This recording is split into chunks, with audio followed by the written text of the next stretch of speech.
My job is to somehow make them curious enough or persuade them by hook or crook to get more aware of themselves and where they came from and what they are into and what is already there, and just to bring it out. This is what compels me to compel them, and I will do it by whatever means necessary. Welcome to the Black Girls Heal podcast, where we talk about healing our intimacy disorders, unresolved trauma, and building a healthy relationship with first ourselves and then others. Every episode, we will talk about advice you can apply today to break unhealthy patterns and grow in your self-worth. I'm Sheena Lachey, Love Addiction Coach and Trauma Specialist. Let's begin. Hello, and welcome to the latest episode of Black Girls Heal. So I have a special surprise for y'all today, or a special treat. Maybe it's a treat for me. Y'all can let me know. But today's episode is about how to apologize. And I actually recorded this episode almost 2 years ago in October 2021. I looked at the date. And the way that we got here is when I sat down to record for this week, those of you who are long-term listeners, you know that sometimes when I sit down to record an episode that it doesn't feel like that is the topic that is supposed to come out. And I kept trying to come back to it, which is why this episode is coming out a day later than it normally does, because I was like, I'm going to wait until I actually feel like this is the right thing to do. And then also, it's a holiday weekend and everything. So I lost some days and times with having family and my son and everything around. But when I sat down to record it today, the topic that I was going to put out, because right now we're in this season where we're talking about reclaiming ourselves, reclaiming our identity. I'm hosting workshops in Chicago and Charlotte, all-day workshops, which I'm so excited about reclaiming ourselves after heartbreak, disappointment, learning how to trust ourselves again, learning how to get safe in our body, learning how to love again, learning how to step into the identity of who we are, learning how to deal with the disappointments of all the things that we've been doing, not working, but actually connecting fully to ourselves.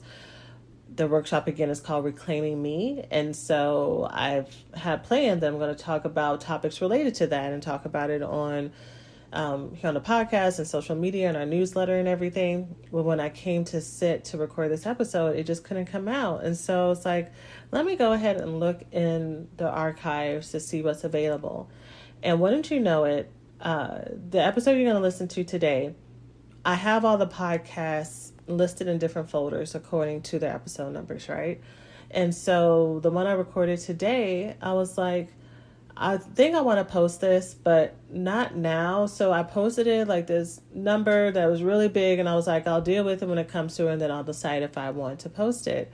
And it's episode 198, which is today's number, episode 198.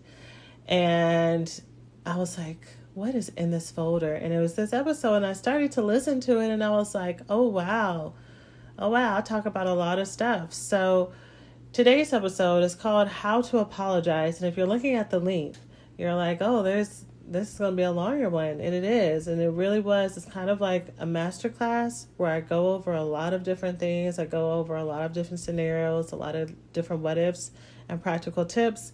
So if you're one of my note takers, get your notepad out. This is going to be one that you are going to bookmark and come back to. Thanks for listening to this week's podcast. Before we get started, let's take a small break to say thank you to this week's sponsors. So, fun fact, did you know that collagen is essentially the glue that holds our body together? And also, did you know that every year, starting in around our 20s, we lose about 1% of our collagen yearly, which can result in hair loss, wrinkles, brittle nails, and joint pain. So with Obvi, I've added collagen support to my daily regimen as a preventative measure to keep my hair and my skin strong and healthy. Obvi's Super Collagen Protein is one of the most effective collagen formulas on the market, and they make it so easy with just one packet and no need to find a million ingredients to hide the taste. With a multitude of flavors like fruity cereal, caramel macchiato, and peanut butter cups, you'll actually want to take collagen every single day, and I've already seen a difference. My listeners can get 25% off today with your code BGH at myobvi.com. That's myobvi.com. obvi.com and use the promo code BGH to get 25% off today. Let Avi help you reach your goals this summer. I say in the intro, for those who are, especially since we're talking about reclaiming ourselves, some of us need to stop apologizing and learn how to, stand in our own truth. But the truth is, we all get it wrong sometimes. All of us. Even the wisest, even the most interpersonally skilled, even those of us who are the most self-aware. And we need to learn how to make amends and make bridges. We can't go through life either cutting people off or hiding because we're ashamed of a mistake that we made, and not knowing how to move closer to people. We're going to forever have problems with people if we do not know how to move closer and to initiate. And sometimes it's initiating, getting closer in good times. Sometimes it's pushing through in moments of shame and guilt and wishing like we could have done something different, and not making up stories about how someone's going to reject us because we are rejecting ourselves. Do not project your own self-rejection and your own abandonment on other people and not give them the opportunity to love you through it. So we're going to talk about how to apologize today. So again, if this is something that is not currently what you need, or what you don't think you need it, then this can be something that you bookmark for later. But I think all of us are going to need it at some point. And as always, take what you need and leave the rest, whatever resonates with you. But I hope that you find it helpful. And I will have information on how to sign up for the workshop in the show notes. You can go to blackgirlsheal.org/reclaim and learn all about it, learn all about what we're going to be talking about, what I'm going to be talking about. There are virtual tickets available as well for those who cannot travel. And you get a replay of the recording as well, even if you attend as well. So I'm really excited. But again, that's blackgirlsheal.org/reclaim. But in the meantime, let's go ahead and jump on in. Enjoy, y'all. Hello. Welcome to the latest episode of Black Girls Heal. So in today's episode, I'm going to be breaking down a very important concept that everybody needs to know how to incorporate into your daily life, and that is how to apologize. Apologizing is a natural process that happens when you are in relationship with people because you don't always get it right.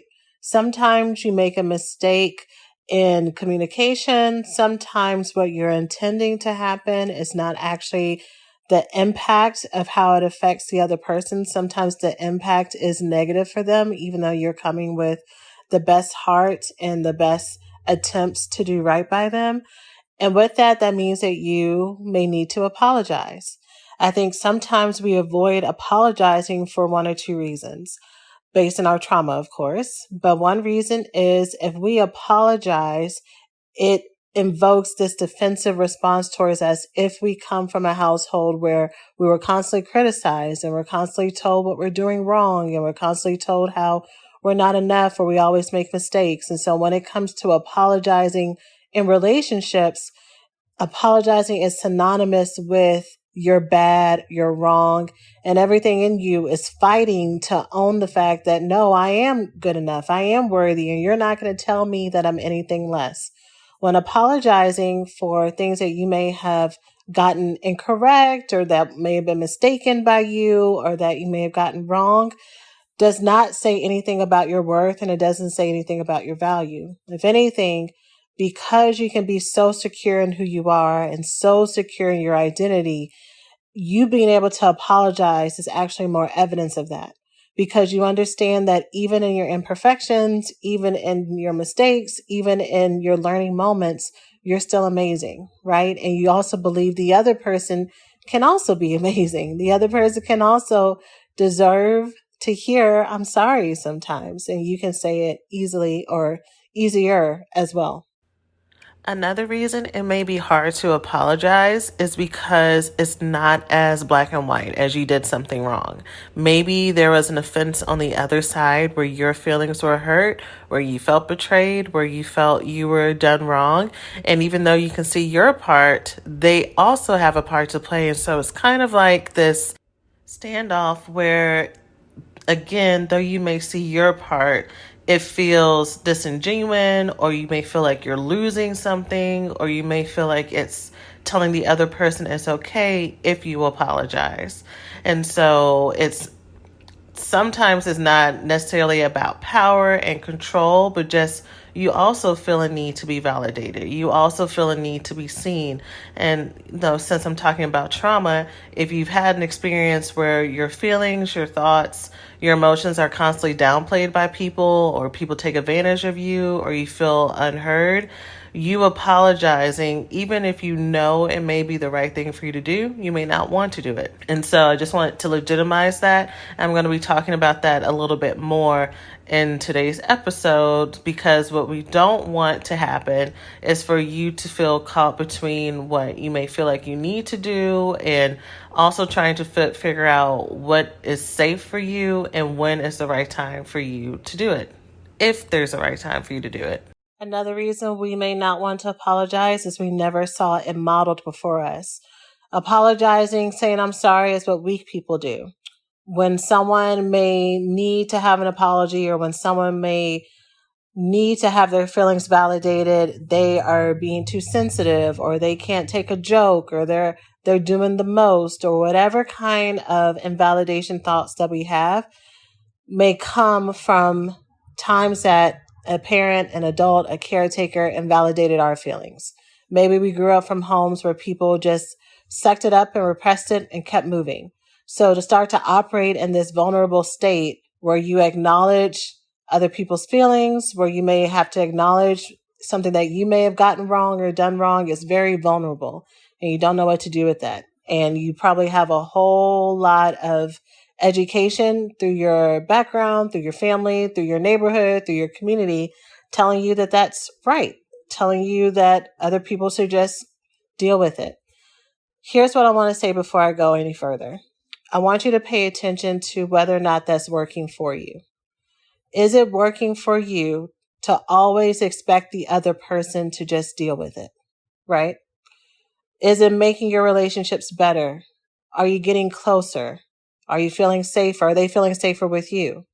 How do you feel when people hurt you, betray you, lie to you, make a mistake, even if they meant well, but it ends up affecting you and they just expect you to deal with it? How does that make you feel? Does that make you feel safer with them? Does that make you want to trust them? Does that make you want to move closer to them? Right? So here's the thing, the balance that we have to learn. Two things can be true at the same time. It can be true that we did our best, that we came from a great place, that we were telling the truth, that we were giving people exactly what they asked for, especially if they were asking for feedback or advice or for help with something, and they were asking for our opinion or our stance in it.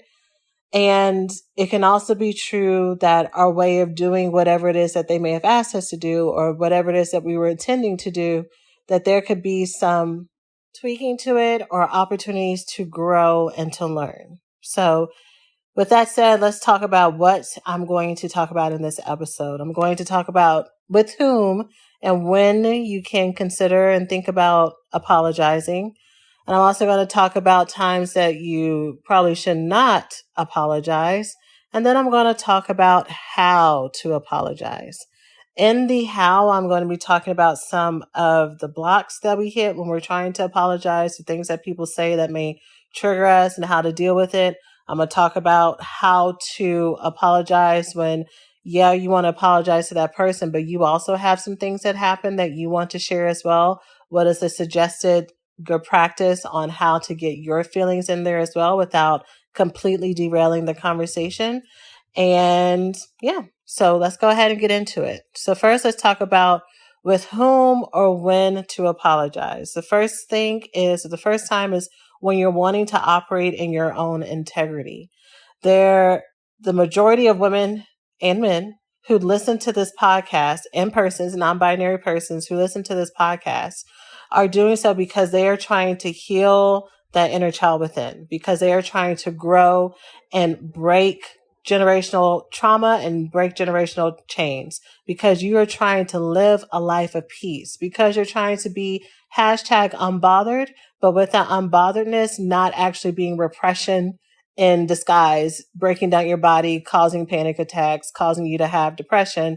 You want to actually truly be in a place of calm, right? With that, repairing, being able to be honest and self-accountable, being able to have tough conversations with people is all part of the package. And so you may want to apologize to someone, even if you may see that the other person had a part to play in this, that they did wrong. You may want to apologize to own your part because you are working on rebuilding your life. You're working on trying to be a person for yourself, and you're not going to let someone else who you may or may not even like stop you for showing up in your own integrity, right? Continue to help you be petty, even though feeling petty or being petty feels really good sometimes. In the long run, you may want to come back and apologize, right? You may also want to apologize when you do care about the relationship, when you care about the person on the other side. Again, this even includes when you may see that they have a part to play in this as well. If you want to maintain this relationship, you may have to be the person to take the first step to apologize, right? Or you may need to, when they come and apologize to you, that you swallow that pride and you also apologize for your part as well. It can feel so good to let the other person apologize first and you just listen and say thank you and not say anything and just let them sit in that and make them sweat and let it kind of hang in the air that you're not going to apologize for your side, for your actions, just to prove a point, to prove that you're better than that, or because maybe you're still angry or you're not ready to, it's still going to have a lasting impact. Even though you may feel like you win, that will only erode trust in that relationship. That person's going to remember, that person is going to feel that. They're going to feel the impact of you operating in your ego and operating in that place where you just have to prove that you're right and be in control. And that's only going to come up in future conversations and future arguments, even if they never bring it up again. That created a story for them. So I want to encourage you to apologize as well, even if the other person apologizes first, or for you to apologize first if you care about that person and care about keeping it going. You may want to apologize when you are just trying to let things go, including stress. So maybe this has been an ongoing conflict. Maybe it's a new conflict or a new stressor. And for you, you're like, you know what? I don't even want to get into it. Let me just apologize for my part. I don't even care if you apologize on your end, but I just want to let this go. I have enough things going on. I have enough things crowding my mind. And this is something that I don't even want to be on my radar. So I am sorry, right? So that's the reason you may want to apologize. And then the last one, which is probably the most important one and the most obvious one, is you want to apologize when you're wrong. When you know that you're wrong, when you know that you made a mistake, when you know that there is something else you could have done. Again, this is about you, and this is about you growing and showing up as your best self, because it's only going to give you more peace. My perfectionist, you're going to make mistakes in life, and you're going to have to, like I said in the intro, you're going to have to unclamp together. You're going to have to break apart this correlation that you have with apologizing, meaning that you're a bad person, because maybe when you had to apologize before, made a mistake before when you were a little girl, that came with consequences and judgments and people ousting you and not forgiving you. And so you learn to people please around it, or you learn to try to never make anybody mad and kind of read the room and see what other people want. And what I want you to release yourself from that pressure, right? To just show up as your full self and know that people love the you, flaws and all, that they see. Okay. Now let's talk about when not to apologize. When not to apologize is when you are being bullied, intimidated, and shamed into apologizing for something that is, one, not your fault, or two, not something for you to own. Narcissists will absolutely try to pressure you to do this. Narcissistic parents, exes, bosses, coworkers, friends that we may have be narcissists in our families. or in our friend groups, they are the ones who will try to blame their mistakes on us, say, well, I wouldn't have done this if you didn't do. They will continue to come back to the same issue and talk about how sad they feel and how hurt they feel that this happened or didn't happen, and just really dropping huge guilt bombs and huge hints and just creating really tense moments. But y'all both know that the only way that they're going to drop it is if you apologize. And that is a moment that you should not apologize, because what that does is reinforce that bullying behavior. They know that they can continue to back you into a corner and make you the scapegoat and make you the bad person and make you the enemy. But they need to learn how to own their own feelings, and they have to learn how to own their own mistakes. And also, you're trying to break out of that cycle. It doesn't feel good, even though they may drop it in a moment. The amount of pain and heaviness and, maybe even making you feel icky and making your stomach hurt to have to take ownership of something that you didn't do, it's not worth it. And, or maybe I don't feel like it's worth it. And I'm assuming you don't feel that it's worth it either.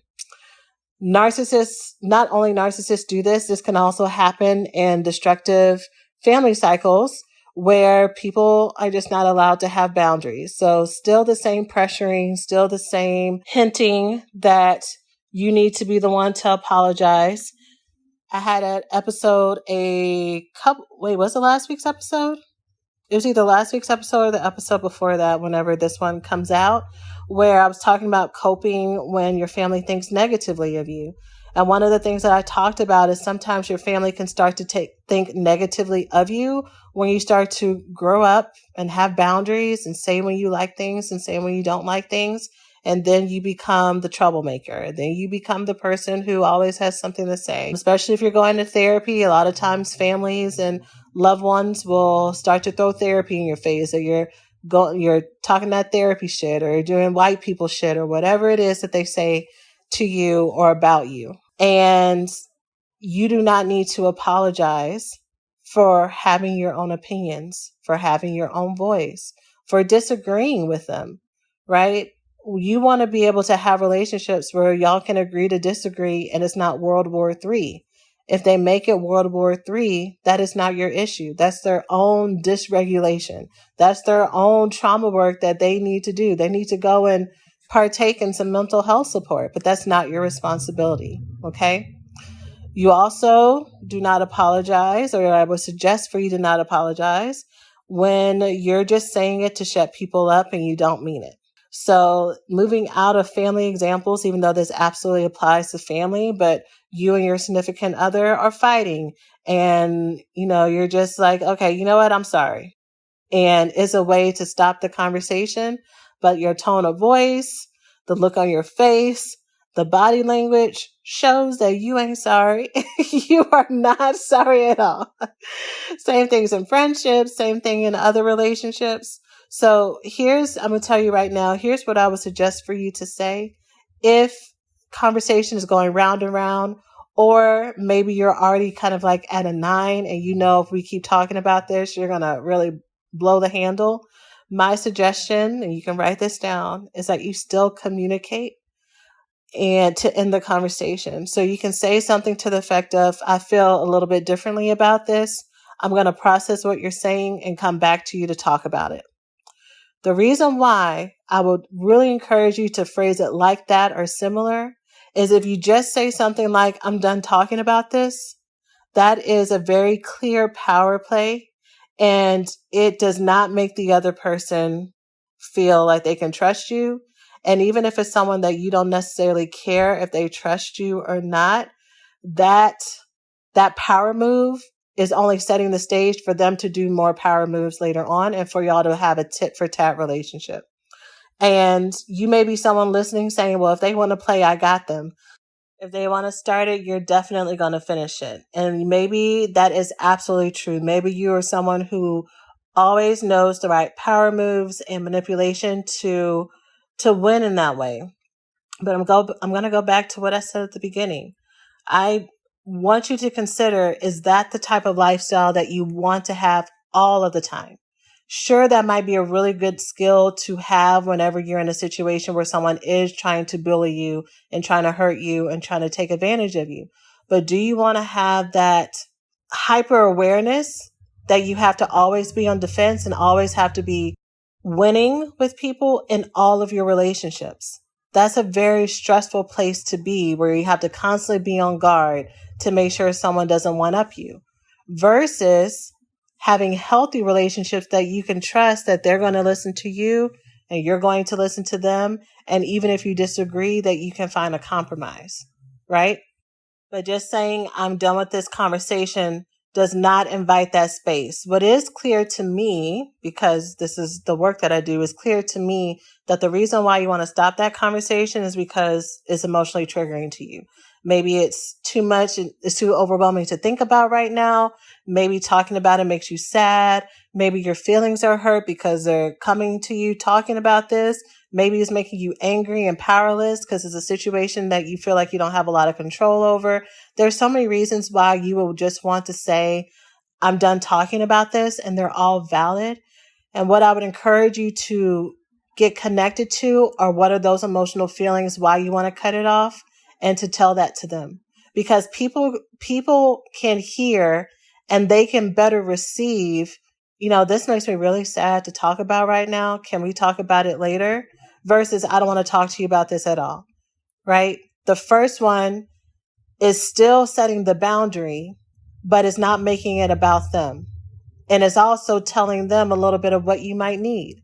You might even trigger the other person to say, I wasn't trying to make you sad. That wasn't my intention. And you can have a repair moment right there because they see your feelings versus they see a wall, versus they see someone who's trying to fight, right? Versus they're trying to see someone who's completely shutting them down. And so that's the first part. And the second part is that invitation to come back to it later, because like I said, people will want to repair things with you, even if it's too emotionally stressful in the moment. And if you may know in your mind, okay, I can't talk about this right now. I might be able to later on, but I can't do it right now. If you don't tell that to that person, all they know is that you just shut them down. So when you come back a couple hours later and you're like, okay, can we talk? Now the roles are reversed. Now they don't want to talk to you. Now they're looking the other way. Now they're walking out the door. Now they're leaving your text unread, right? Because of how you left the previous conversation. People are not mind readers. Even the people that you're deeply in love with, the people that you deeply love and they love you back, at the core, the truth is we're all human beings. And no matter how much we have synergy, we need to continually communicate with our loved ones around us. So that would be my encouragement on how to express that boundary. And then the last example that I would encourage you to not apologize is when you may be apologizing for just existing and being human and taking up space. Okay? So what do I mean by that? I have noticed, and I don't know if I've heard other people talk about this. They've talked about similar examples, but I've noticed that especially with women, when we are in conversations with people and we want to interject or say something, we'll say something to the effect of, when it's our turn to talk and someone acknowledges us, we'll say, sorry, I was just going to say, and then we say whatever point that we have. So we have this buffer and this disclaimer before we speak, as if us talking and saying what we wanted to say and contributing to the conversation, contributing to the work meeting, contributing to the party or wherever we're at is an inconvenience.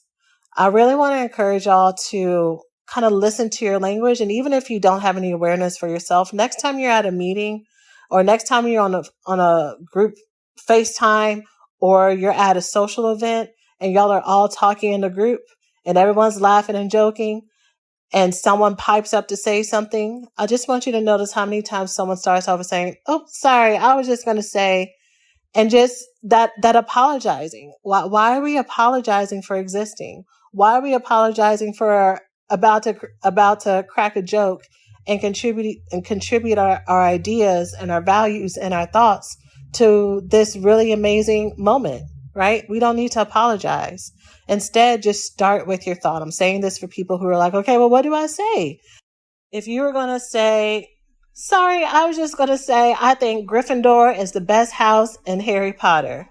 Instead of you saying sorry, I was just going to say, y'all, Gryffindor is the best house in Harry Potter. And leave those words off at the beginning. That softening and again, that buffering is not needed and is one of the unconscious sexist communication styles that we can have as women that is just so prevalent that we don't even notice it. Right. So that's one place you can start to take back your power and not apologize just for existing. Another example of apologizing just for existing is over apologizing, even in the cases of doing something wrong. So for example, you can say sorry, and you could be saying to a colleague or to a friend or to a partner or to a family member. You can start off with saying, sorry that I forgot to give you back your stapler, right? You're acknowledging the wrong that you did in the moment. I would encourage you to have a little bit of variety that still acknowledges the action that you want to change, but also incorporates the commitment of what you're going to do next, because that's part of apologizing. We apologize not just to say we're sorry, but because we understand the impact of what happened, and also we don't want to come back to it, right? So some of us may have heard that described as repentance. So going and completely turning from how we used to act and show up to doing something differently. So instead of sorry, I forgot to return your stapler, I really apologize. I won't do it again. A way that you could adjust that is to say something to the effect of, I noticed I didn't return your stapler. I know that impacted you. Next time I commit to giving it back as soon as I took it or as soon as I'm done with it. Thank you so much for your grace and understanding this. Right? So that's still an apology, but it's not always starting with, I'm sorry or I apologize. Even though I'm encouraging y'all to apologize, the reason why I wanted to give this example specifically is because there are some of us who apologize 30 times a day, right? We're always, always, always apologizing. And when we're always, always apologizing, that puts a sense of shame and guilt. And it reinforces that idea that we're always doing something wrong. It reinforces this idea of having to apologize for who we are and carrying low self-worth. And we don't want that. We want to be able to have that balance between taking ownership and also knowing that we're the shit, right? You can be fully amazing and fully awesome and sometimes mess it up, and you gotta own it, right? But we don't have to own it. If we're owning it 40, 50 times a day, I want you to look at how that's affecting you. Okay? Talk about it with your therapist as well. Hey, we hope you're enjoying the podcast so far. Let's take a quick break to say thanks to this week's sponsors. All right. So that is the who and when to apologize. This is also the when not to apologize. There may be other examples that you come up with, which is totally great. These are just the ones I wanted to share. Again, I'm trying not to have 5-hour podcast episodes, so hopefully that was a good start for you. Now let's talk about how to apologize. Okay. So I would encourage you that if you're trying to apologize to someone, that you would do so face to face or over the phone. Text is such an easy crutch that so many of us try to use to communicate things to people, especially tough conversations. So if we're mad at them, if they crossed our boundaries, if we want to share what they said or did that made us upset, we tell ourselves okay, I'm just going to say this 1 or 2 sentences and it's not going to be a big deal. And of course, text is the big miscommunicator of our time, because people are going to read the text in a totally different tone than how you said it, or they're going to read it in the exact tone that you said it, and it's going to completely go in the wrong direction. So any intimate, vulnerable conversations, including apologizing, I would encourage you to do it voice to voice, so that the person can hear your tone, so that you can hear their reply, so that you can hear what's actually going on, so that you know how to respond, so that you know if they're understanding what you're saying, If the conversation starts to go left, either you can repair it or you can end it before it continues to escalate, right? So that is why I suggest those different platforms as much as you can. And beware, there may be times where you're like, well, I have to respond by text because I won't have time later. Yes, you will. Unless you're going to Antarctica, sis, with no internet reception, if you're busy at a work meeting or if you're on a date or if you're putting kids down to sleep, you can wait till the next day to call them. You don't have to do it all right now. That's you trying to get out of having a tough conversation. So you just need to wait. You need to wait and do it the right way. So there's that. The way that you phrase an apology is you can start off with, I am sorry for, or I apologize for, and then insert your behavior. Some people have very strong opinions, kind of similar to what I just said before about using the words I am sorry, because that will imply that, you are a sorry person or there's something wrong with you versus I apologize. It's totally up to you to choose which set of words work best for you. For me, neither one really affects me because I'm pretty clear on the why I'm doing it, and that is a part of my integrity and actually is more evidence that I am operating in good character when I apologize and when I say I'm sorry. So that is not a trigger for me, but it may be for you, especially if you're someone who tends to over apologize. So I just wanted to acknowledge that. But notice that when you are apologizing, I apologize for insert behavior. I did not add but you did this. Or I apologize for this because when you said this, then it made me do X, right?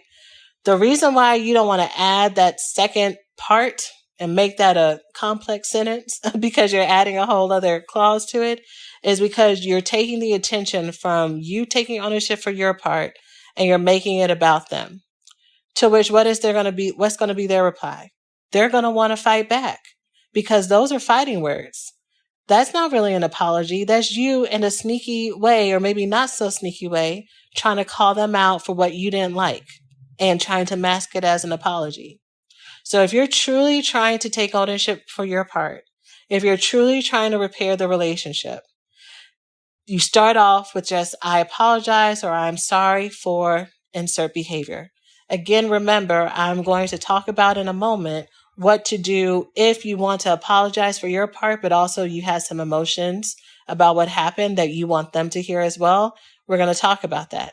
Okay. I think sometimes we don't want to just leave this as is because we've had so many experiences where we just apologize to people and people just took it for granted and they use it as a way to hold it over our heads, that they didn't really care about how we felt on the other side of it.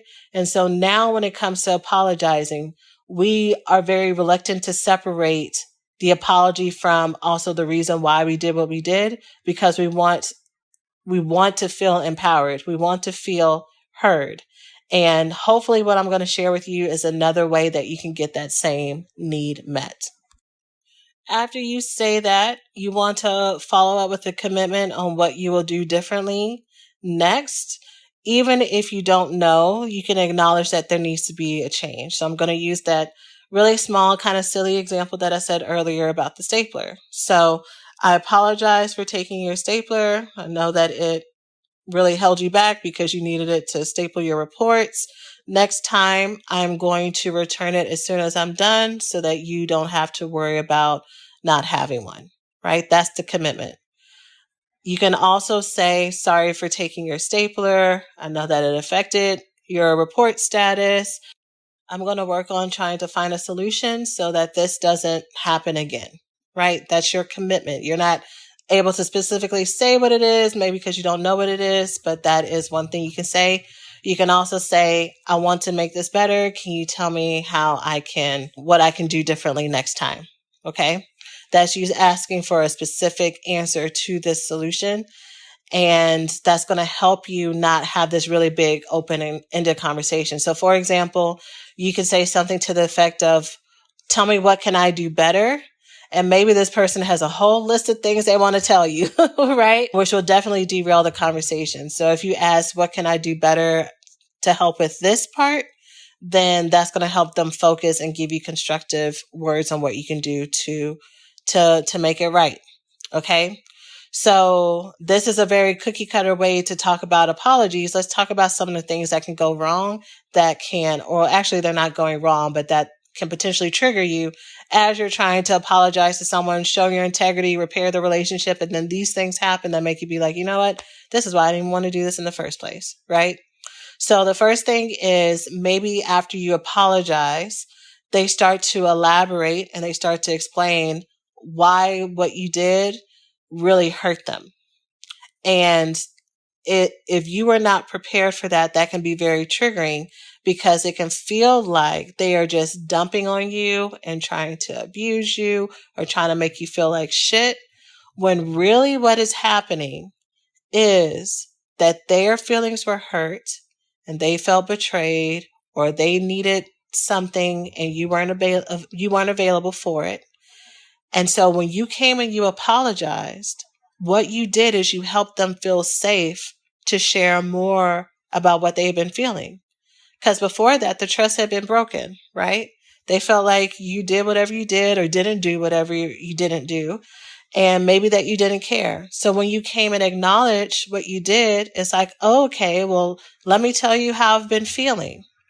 And if you come going back to our trauma or going back maybe to our lack of experience, if you come from backgrounds where people just dumped on you or talked about how you weren't getting things right or were super critical or they could never let anything go, like they truly were nitpickers and naggers and just made you feel like crap, when someone starts to share those things with you, that's what it triggers inside of you. And everything in you wants to shut that down and say, you know what?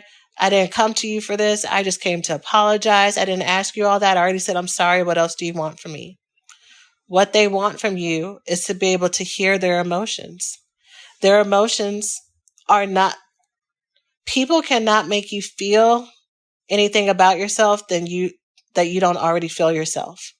So if you already have some untouched shame or guilt or doubt about whether or not you've done the right thing or if you're doing the right things by people, you can and will be very sensitive when people come and they share their feelings about you during moments like this, right? It can absolutely expose that when you feel really confident about how you're showing up, even when you know you've made a mistake, but you feel very confident and you know that you're open to growing and changing.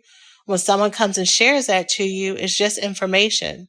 It's just, oh, okay, Nicole, my friend Nicole, when these things happen, this is how it affects her. This is how she feels, and this is what she needs next time to feel safe. Okay, got it. Instead of me hearing that I'm a failure and I'm the worst friend ever and everything else, especially if that's not even the words that she's using. A lot of times we will paraphrase strongly in favor towards our insecurities if our insecurities are stronger than our confidence. We're always going to have places that we feel like we can grow that we may not feel as confident in. However, we got to look at which one are we feeding? Which monster are we feeding? Are we going to feed our confidence more or are we going to feed our insecurities more? Which one are we going to choose to accept? Okay? So when you apologize to someone, I want you to be prepared that they may want to revisit what happened and talk about it. And you have to be in a place where you're open to talking about it. Right? And maybe learning what you need to know about yourself or learning what they need to hear or what they need in the moment or a little bit of both. Okay? This is completely normal when it happens in an apology. If you are someone who can tend towards the defensive side when you hear things that you don't like, for some of us, we go inward and we get quiet and we get resentful internally. And for some of us, we shut down. Maybe we even show it on our face. Maybe we even fight back and say, well, I only did this because you did this and that kind of thing. What I would encourage you to do is I would encourage you that before you offer a rebuttal or an explanation in your defense, I would encourage you to just kind of sit with it for a little bit and kind of think about it As long as they are not being, if they are truly being emotionally abusive or verbally abusive, and they are a narcissist on the low, and by you apologizing, this gets exposed, I'm not telling you to sit there and take abuse. There are so many times that I have coached my clients, coached my students, that when they're apologizing to someone and that person literally is unloading on them, that you don't sit there and take 2 hours of someone wailing on you verbally in efforts to show that you're listening. That is literally just you being traumatized. However, again, sometimes we need to learn how to listen to feedback because it could be for our benefit. And sometimes we have to learn how to listen to feedback even when it's not our benefit, so that we can stop being so triggered when people give us feedback in general. So for example, if you walk around in life as the type of person that nobody can say anything to ever, ever, ever, or you get real upset, again, that's a stressful way to live your life. We have to get to a place where we are in between having a really good balanced filter where things that are actually true and things that are actually for our growth, we have a filter that is open enough for that to get in and get into our heart for us to learn from. But that filter simultaneously, everything that is not true and everything that is not for our benefit and everything that is not going to help us grow, but it's really just people projecting their stuff onto us, it just rolls off of us, right? We can look at it and assess it and say, is this true for me? Is this something that I actually need to look at? No, this isn't true. This is about them. This isn't about me, right? So that would be my encouragement for you to kind of sit with it if it is not an abusive conversation. For you to figure out if it is abusive, this is also where having a therapist can come into play at. This may be triggering previous conversations you've had with people. This could be triggering conversations that you've been afraid to have with people because you've been afraid that it could go left. And so this would be really great to bring to your therapist or clinician to kind of to talk through and see what he or she says about this scenario, or about the scenario that you have in your mind. And would it be safe for you to do this, or would it not be safe for you? Because it might not be. Also, we could sometimes not want to hear what people have to say because there's a part of us that doesn't want them. This is some people, not everybody, but there can be a part of us that doesn't want the other person to think that they got the last word, especially if the last word happens to be wrong. Like maybe it is something that they're projecting onto us that doesn't fit. And so the idea of just letting them say whatever they want to say and we just have to sit there and take it is like, ain't no way. That is not going to happen. Like they need to know that they're wrong, right? I want you to know that you can also come back later and have a conversation with them. You can have this initial apology conversation, hear them out, hear what their thoughts are, and then you can come back later and say, you know what, that thing that you asked me for, that thing that you asked me to do differently, it's really not going to work for me. I don't think that fits, and you can talk with them about it. Or if they're not worth it, everybody is worthy. If they are not worth that repair, again, you can just let it go. Once the person is done sharing what they are feeling, you can then ask them, okay, is that it? Are we good? Do you feel better now? That kind of thing, just so that you can close the conversation.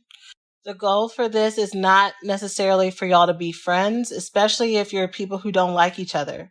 Sometimes you're going to want to or need to apologize to someone that you do not like at all, especially if it's for one of the reasons that I said before, that you're working on your own integrity and living in your own value system.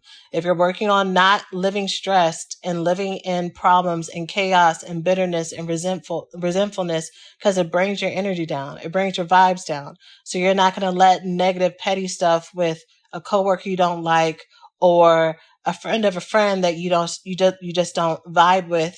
You're not going to let them get you down. So you're going to say what you need to say and move on, right? So it is totally okay for you to apologize to people that you don't like or don't care to repair a relationship with, because you have alternative reasons that are for your personal growth, okay? I want to repeat at this point of the podcast that apologies do not work with narcissists. Narcissists will take your apology and they will be the ones who will use that as fodder to just unload on you for an hour or two of how you're the worst wife, the worst girlfriend, a selfish daughter, a sister who betrayed them, the worst parent ever, the worst employee. They're going to use it for ammunition. You think you're operating in integrity to repair the relationship and help them feel safe, but a narcissist's goal is different, and the way that they interpret and see the world is much different than everybody else. You are a tool, and this relationship is a tool to make them feel empowered. So they're going to use everything they can to make sure that they always stay in a one-up position. It doesn't matter how much logic or how much you try to explain this to them, is that your words are going to be twisted and not received. Okay? So with narcissists, let's say you also have the goal of you operating in your integrity to avoid stress and drama in your life, right? So instead of apologies, I would encourage you to just acknowledge that you heard what they said, especially if you are in a trapped space with them and you can't get around them. Or if you want to, you don't always have to acknowledge a narcissist, especially if they are texting you or, calling you and trying to get you to engage in a back and forth. You don't have to answer the phone. You don't have to reply, right? You can screen calls, you can screen conversations, right? And miss their phone calls and then call them back when you're ready, or not call them back at all and text them to just see, okay, what is it that you needed, right? You can put buffers in so that you do not have to be drained by this person. But let's say you are in a trap space with them, like a family event, or you're at a mutual friend's party, or it's a holiday or something like that. And they're telling you something that you have done, or they're trying to hint at something that you've done and trying to guilt you into an apology or shame you into an apology. The acknowledgement that I would encourage you to share, or some variation of it, is, I hear that upset you. Thanks for letting me know. And then walk away. Because it's over. I've acknowledged that you were upset. You've let me know. Thank you for letting me know. And now that's it. It's over. Right? There's nothing else for you to say. There's no apology that needs to be given. There's nothing else that needs to be shared. Right? And I really encourage you, this is the third time you're saying it on purpose, for you to leave the conversation. A narcissist will keep hammering and wearing you down until they get you to say or do the thing that they want you to say or do.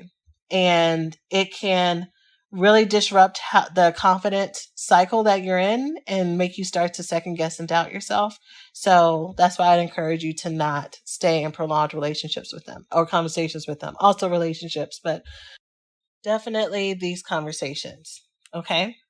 And then for our last portion, y'all, let's talk about what to do if or when you have a point of view to share that is on the other side of the apology. So you have some things that you want to apologize for, but also they did some things or said some things or didn't do some things that you needed them to do that you have feelings about, right? It is at this point, after you have apologized, heard what they had to say, that I encourage you to introduce your feelings here as well. The reason why I encourage you to wait at this point is because when someone else is on 10, they can't hear what you're saying. They cannot process your vulnerability and your emotions because their brain is on fire, right? And so if you really want to be heard, the only way that they are truly going to be able to receive everything that you have to share is after they have felt heard and validated. And validated does not mean that you agree with them. You can absolutely say something to the effect of, I see how that could have hurt you, and I see how that could have affected you. I would have felt the same way if that had happened to me. You could say those things even if you disagree with the way that the timeline went and all of that, right? You don't have to agree on the details. You just want to validate that you understand, or you can understand their experience, even if you had a different experience. Okay. You being able to do that is really going to set the stage for them being able to do the same for you as well, right? It's really going to change this cycle where you're caught in this power dynamic where somebody has to win. And for many of us, we know how to win. For some of us, we know how to win by loud talking and talking over somebody else. We know how to win an argument by hitting below the belt, right? So they say or do something and we call out something that we know that they feel insecure about or something that they're working on, and it shuts them right up. We know how to win an argument by relating them to someone that they don't want to be, right? So you just like your mama, you just like your daddy, you're just like an annoying friend you used to have, you're just like your ex or my ex, right? Again, shut them right up. You know how to win an argument by doing silent treatment or punishing them by not expressing what you want and being petty. You may even know how to get what you want and to win by throwing things, by calling them names, by being abusive. Okay? But how is that going to help you in your relationships? It's not. So you got to decide, what is it that I actually want my relationships to look like? If you've never thought about that, I want you to think about that now. If you are truly trying to break generational patterns, and if you want to have a healthy partnership, a healthy relationship with your family and your friendships, it's not enough to get clear on your list or to talk with your therapist and unload about how crazy your family is. That's absolutely part of it to get some understanding. But also the other part is looking at yourself and looking at how do you contribute to this. And I know it's hard. And it's even hard me saying this because sometimes people be getting you all the way fucked up. Sorry, I know I'm cussing a lot this episode. I'm cussing more than I usually like to do if I do cuss. But yeah, sometimes just people really are not respecting you and they're doing things that just are dirty, right? And it makes sense for you to get upset, and you're fully entitled to get upset. And sometimes people do things like this who you really love and who you really want to keep a relationship with, or you want to move past it. And in order to do that, we got to learn a different way to communicate and share what we need and share what we want. And sometimes it's as uncomfortable as listening to them talk about their feelings and trying to hold space for them, while in the back of our mind, we're like, okay, but what about me, right? Knowing that as long as you're setting the stage in a healthy way here, it's going to be better received when it's time, when they're done, for you to start to talk about you.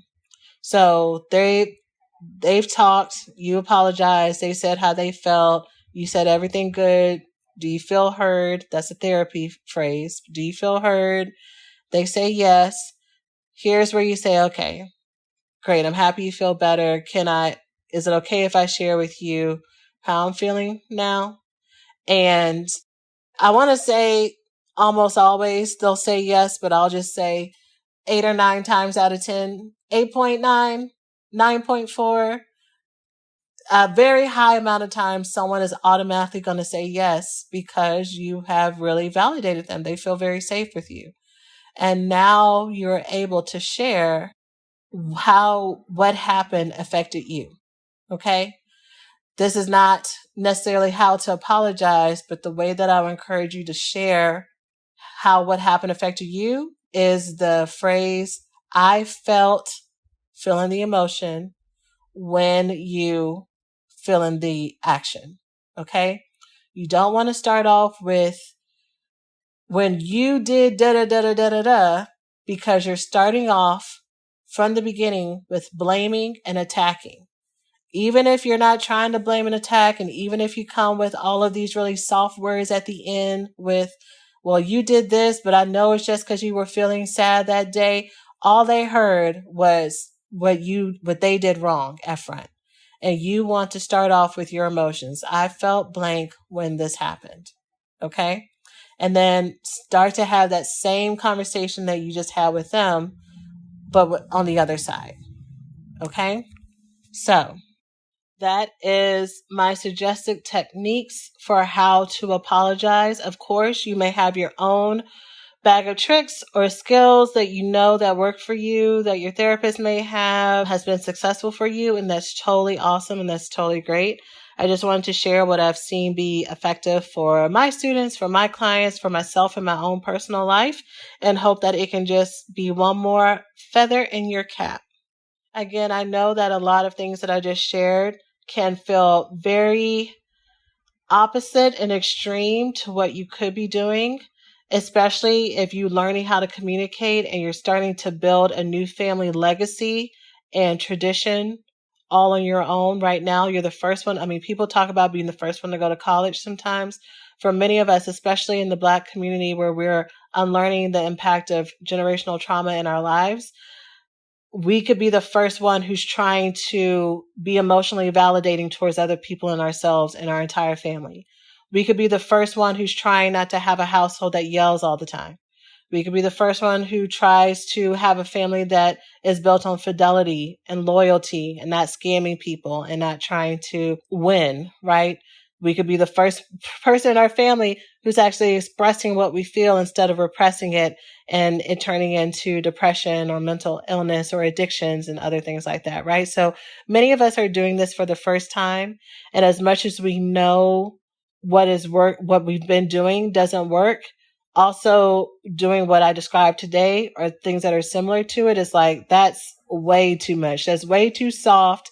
You're really trying to have us out here setting ourselves up to be walked over or have people look at us like we are dumb, to just leave us hanging and not be as intentional in communication as we are. And I'm able to name those fears because they are real fears. And sometimes those things can happen when you're talking with people who are emotionally unavailable, when people who are toxic, with people who don't want to see their part. But here's the thing, that doesn't change the fact that the way that you may have been operating before or your family members have operated before or people around you have is not what you want to carry on with you. So the best bet is not for you to stunt yourself from changing and trying something new just to see if it works. Maybe it won't work for you. Again, maybe you need to have another communication or boundary setting technique that another teacher or healer can teach you. That's totally fine. But my suggestion would not be for you to abandon it altogether, but for you to find healthy people with whom you can talk this way with. Other people that you can apologize to and will also apologize with you. People who are not trying to continually dominate and use you and take you for granted, but are also have the capacity to hear what you need and support you as well. That's the best bet I would suggest, for you to trade out the people who ain't working anymore or demote them, right? So not necessarily cutting people off, but instead of these people being in your inner circle, you find people who will actually value and cherish you the way that you deserve and want to be treated. Okay? So that is today's episode for how to apologize. I hope that you found it helpful. I hope that there were some parts that stuck out to you. And I also hope that it was clear the times to not apologize when there is abuse, narcissism, other things in play that will actually put you in danger. And make sure you're not apologizing for existing, y'all. You have a right to all of your emotions, all of your feelings. They all deserve to be heard. And I hope you find the right places and practices to share those with the world. I'm sending y'all love this week. I will see you in the next one. Take care of yourselves. Hey, so thanks for listening to today's podcast. If you enjoy what you've learned, it doesn't have to stop here. You can check out the blackgirlsheal.org website and grab the worksheet for this week's episode or any of your other favorite episodes from our shop with an overview of the main points, healing circle discussion questions and journal prompts, and challenges that you can take with you into the week. Also, you can check out any of our other self-study and coaching programs, resources, and freebies to help you heal from the intimacy disorders of love addiction, love avoidance, love deprivation, and the trauma that causes it. The best time to start or restart your healing journey is now. We hope you enjoy all of these resources, and until next time, remember you are so loved, and we'll see you in the next episode. Take care of yourselves.